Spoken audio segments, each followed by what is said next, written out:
바른미래당의 새 원내대표로 오신환 의원이 선출됐습니다. 사보임 원상복구 등을 내세웠다는 점에서 패스트트랙 법안 수정 가능성은 커졌습니다. 현 지도체제의 전환만이 그 변화의 첫걸음이다라고 생각하고 있습니다. 자, 어제 있었던 바른미래당 원내대표 경선 오신환 의원이 표를 다 열어보기도 전에 열세표 과반을 넘어서면서 압승을 했습니다. 근데 여러분 잘 생각해 보세요. 지난번 패스트트랙 때 표대결에서는 찬성 12표, 반대 11표였습니다. 오신환 의원은 패스트트랙 이게 대표적인 반대파였죠. 그런데 그 대표 반대파가 이번에 열세표를 거뜬히 넘었다는 건 그 사이 당에 어떤 변화가 있었다는 얘기일 겁니다. 게다가 오신환 의원의 공약은요, 손학규 대표 퇴진이었습니다.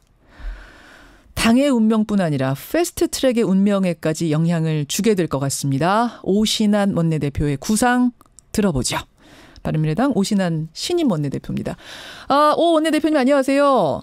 네, 안녕하세요. 오신환입니다. 아이고, 아니 이게 무슨 운명의 장난입니까? 예. 아니, 얼마 전까지 원내대표 권한에 의해서 사보임 됐던 분이 그렇습니다. 예. 원내대표 되신 거예요? 예. 소감?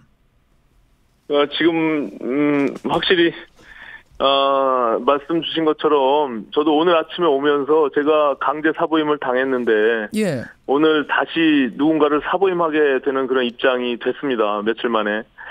참 아이러니하다 이렇게 생각을 했는데요. 예, 잠깐만요. 예. 오늘 누군가를 또 사보임하게 됐다라는 말은 그냥 상징적인 말씀이세요? 무슨 말씀이세요? 어제 사개특위에 예. 제2의 임재훈 두 분 의원님께서 예. 스스로 자청해서 사임계를 내셨습니다. 예, 그래서 예. 지금 저희는 사개특위에는 바른미래당의 의원이 없는 것이죠. 그래서 이제 저희가 사보임 교체를 하려고 합니다. 예. 그 말씀하시는 거군요. 그 말씀이시군요. 네. 그런 상황이 된 것에 대한 어떤 묘한 감정? 그렇습니다. 참 그래요. 아니 네. 보니까 열세표가 최종 득표가 아니더라고요. 과반을 넘어서니까 그러니까 24표, 총 24표 중에 그냥 과반 넘어서니까 개표를 더 이상 안 하는 방식이더라고요. 그렇습니다. 저희는 늘 원내대표 선거가 또 당내 선거이기 때문에 그 표를 완전히 확정지어서 공개하는 것보다는 당의 화합을 위해서 늘 그렇게 해왔습니다. 그럼 대충 선거 있기 전에 뭐 손가락을 세 보셨을 텐데 누가 표를 어느 정도 최종 다 표를 열었다면 어느 정도가 됐을 걸로 예상하세요? 그건 뭐 제가 예측하기 좀 어렵고요. 어쨌든 저는 뭐 어느 분이 누구를 선택하고 이런 것을 따지기보다는 어제 선거의 결과는 우리 당이 지금 이대로 머물러서는 안 된다. 당이 이 절체절명의 위기 속에서 변화를 선택하신 그런 결과다 이렇게 생각하거든요. 저는 그 부분에 맞춰서 특히 지난 의총에서 우리가 화합하고 자강하고 혁신하자. 라고 결의한 그 부분에 맞춰서 원내를 운영해 나가도록 그렇게 하겠습니다. 제가 왜 최종 득표가 몇 표쯤 됐을 걸로 예상하십니까라는 질문을 왜 드렸냐면 불과 얼마 전 패스트트랙 표대결 때 찬성 12대 반대 11 아니었습니까? 네네. 그렇죠. 근데 지금 13표를 넘어서서의 득표를 하셨다는 건 그 사이에 당심의 변화가 있었다는 거잖아요. 그리고 국민의당 출신 중에 결국 안철수 계가 그때는 패스트트랙 찬성표였는데 이번에는 반대파인 오신환 의원을 향해 표를 던졌다는 얘기가 되는 거고요. 맞죠? 네. 그렇죠. 그 변화의 이유는 뭡니까? 왜 그때는 이랬는데 지금은 이쪽입니까? 이제 그것을 좀 아주 구체적으로 봐야 될 부분이요. 저는 의원님들이 패스트트랙을 그 당시는 찬성했다가 오신환을 선택하면서 반대했다고 보지 않습니다. 여전히 그냥 패스트트랙을 찬성하시는 의원님들은 찬성하고 계신 거고요. 그래요.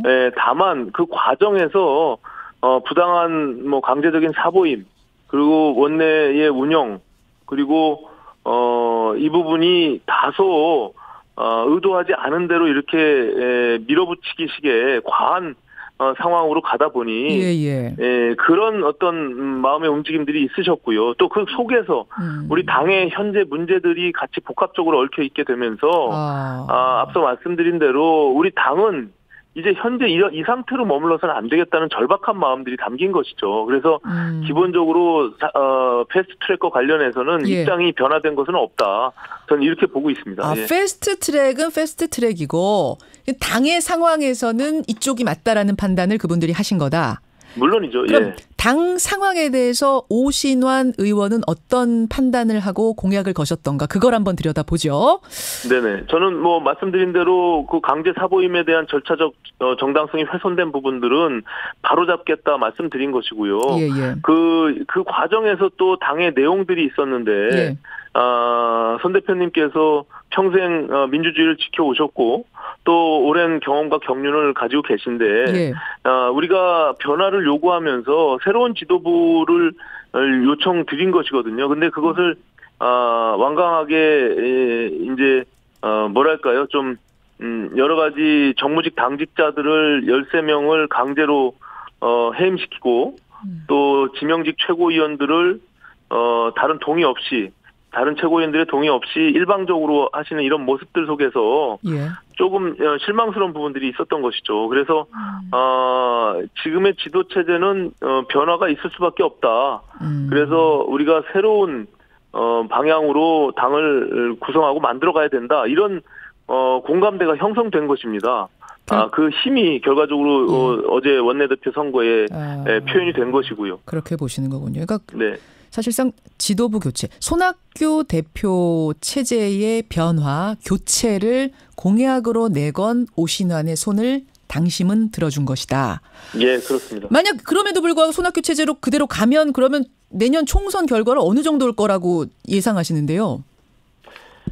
손 대표님이 지금의 체제로 그냥 가면 예. 당은 뭐 극심한 갈등으로 또다시 점철될 수밖에 없겠죠.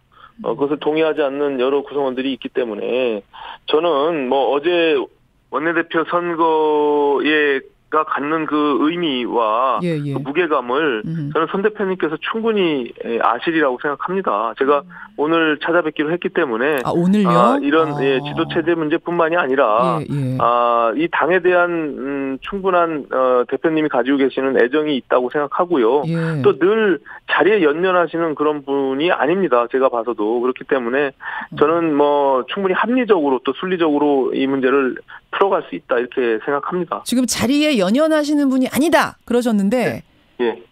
그러셨으면 사실 벌써 물러나셨을 것 같아요. 왜냐하면 네. 이준석 최고위원, 하태경 최고위원이 최고위원 회의에 안 나온 게 지금 언제부터고 네. 뭐 여러 가지 퇴진 요구 있고 하는데도 계속 자리를 지키셨던 거 보면 대표 자리에 내가 있어야 한다. 내가 뭔가 해야 될 일이 있다라고 지금 그분은 확신하고 계시는 상황 아닙니까? 지금 국회 상황도 그렇고 당의 상황이 매일매일 바뀌지 않습니까? 예. 제가 어제 원내대표 선거에서 당선되리라고 예측하지 못했을 겁니다. 손학규 대표가? 네, 손 대표님도 그렇고요. 뭐 누구도 예측하기 어려웠으니까요. 다만 그런 과정에서 이런 변화들이 어떤 의미를 갖는 것인지를 깊이 있게 받아들이시라고 생각하고요. 저는 하태경 최고를 비롯한 세 분의 최고위원들이 보궐선거 이후에 당 지도부 퇴진을 주장하면서 당무를 거부했던 부분들과의 상황과 지금의 상황은 천지차이다 이렇게 생각합니다. 또 그 과정에서 패스트트랙이라는 또 거대한 국회 내에 큰 변화가 있었고요.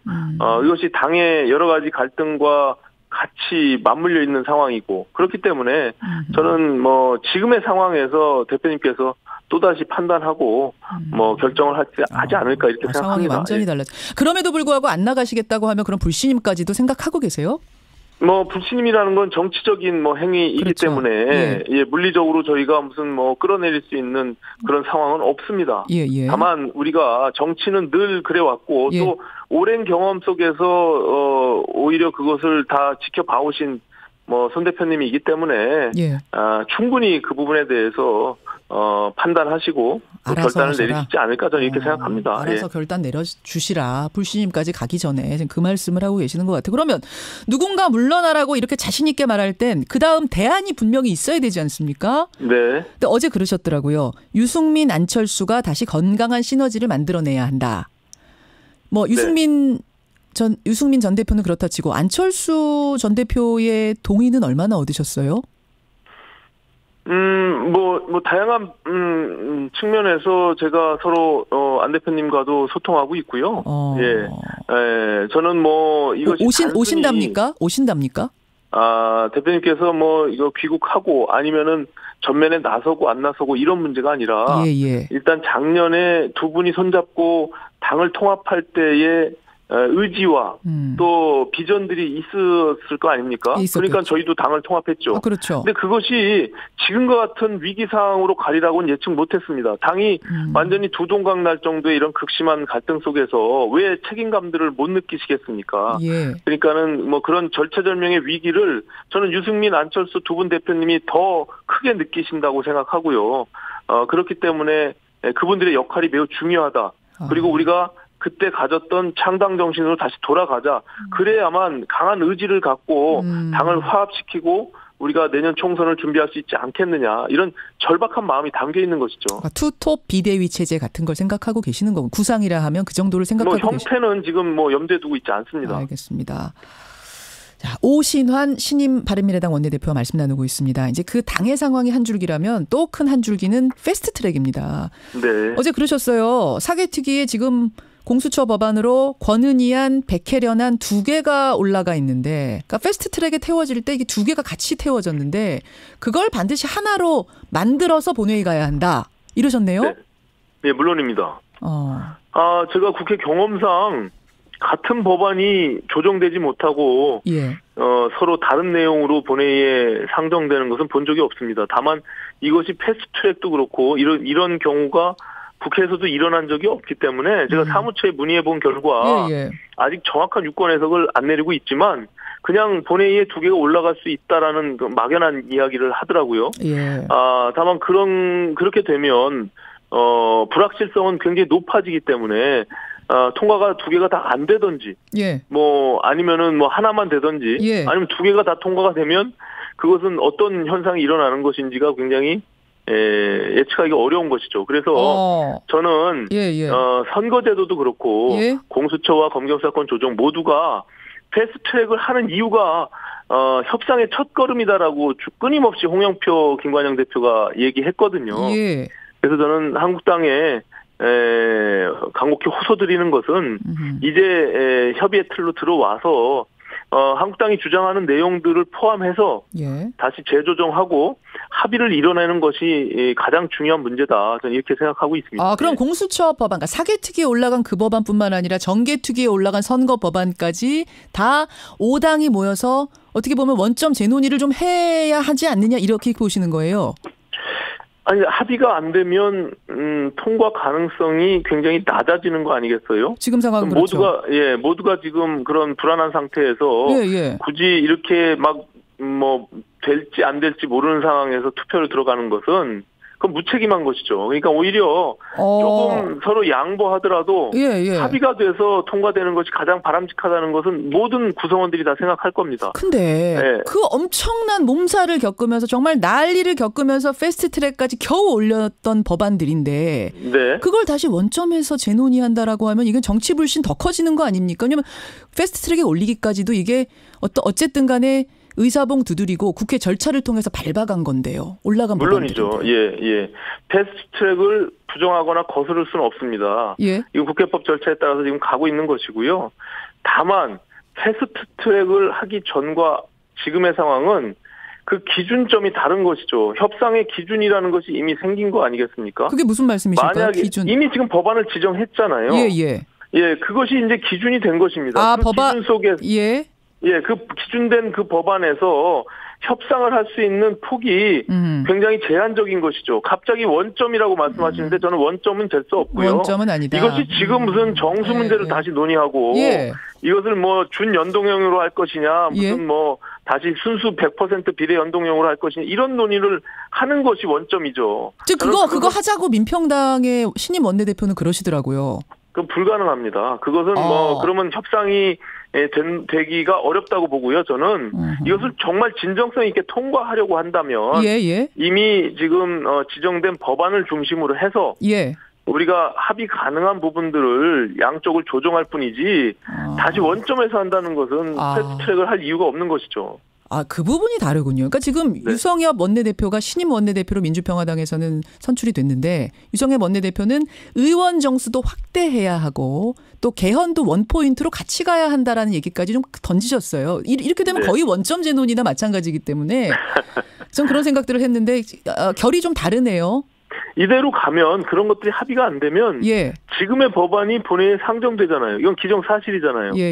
그걸 누가 막을 수 있죠? 그건 막을 수 없습니다. 다만 우리가 그때 본회의장에 가서 이것이 만약에 부결될 가능성이 여전히 크게 있다면 그것을 최소화하면서 합의를 통해서 통과시키려고 하는 그 의지가 오히려 진정성이 있는 것이지 다시 원점으로 돌아가서 모든 것을 백지화하고 논의하자?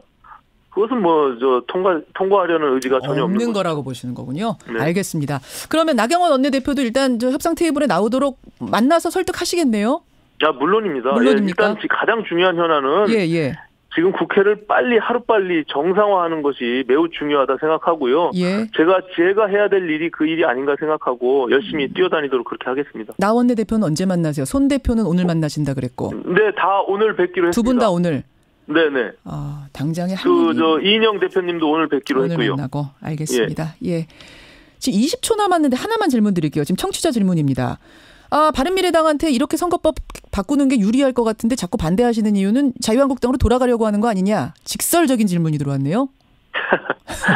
유리하다고 보지 않습니다. 이거는 이제 선거제 개혁은 어느 정당의 유불리를 따지는 것이 아니고요. 지금 현재의 5% 지지도로는 저희는 총선을 칠 수가 없습니다. 이것을 현재 시점에서 놓고 얘기하는 것은 말이 안 된다고 생각하고요. 과거 20대 총선에 불과 몇 달 전에 민주당의 지지율이 10% 정도였습니다. 이런 것들을 감안할 때는 어느 정당의 유불리를 떠나서 우리가 협치하고 다당제 구조를 만들기 위해서 비례성과 대표성을 담보하는 선거제 개혁은 필요하다는 것이 기본적인 생각입니다. 한국당 말씀하시는 거죠. 여기까지 말씀 듣죠. 고맙습니다. 네, 고맙습니다. 오신환 신임 바른미래당 원내대표였습니다.